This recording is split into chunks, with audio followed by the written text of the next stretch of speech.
just like planning for a procedure or a visit with a patient in the office, I think the first step is you want to think ahead, and that means planning and prioritizing and developing kind of an overall game plan with a pretty clear sense of the things that you really need to have to be a happy, successful physician, and the things that you really must avoid or must not have. Now, you may only be able to identify one or two, that's fine. Or you may identify 10, that's not so good.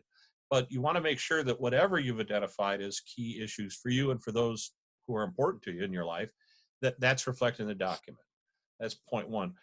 Point two is um, don't ever be afraid to speak up for yourself. I think many times we physicians are so used to deferring gratification and putting the needs of others before ourselves that we feel a little embarrassed, asking for this or asking for that, especially when you go from kind of minimum wage jobs as a college student to pretty substantial salary offers.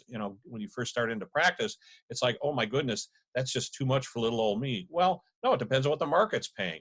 I mean, LeBron James could get paid the $500,000 that an Italian league basketball player gets, but he wasn't prepared to settle for that because he was at the top of his game in a very robust league. So it's the same for each of us. And when people say to you, the recruiter or whoever you're talking with in your organization, well, this is the same agreement that everybody signs.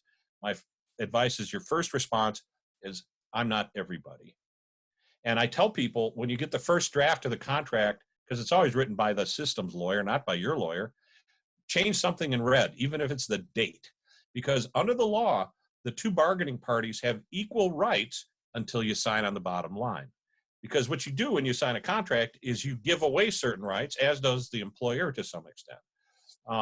So you want to be sure that your rights are protected sufficiently around the things that you care the most about.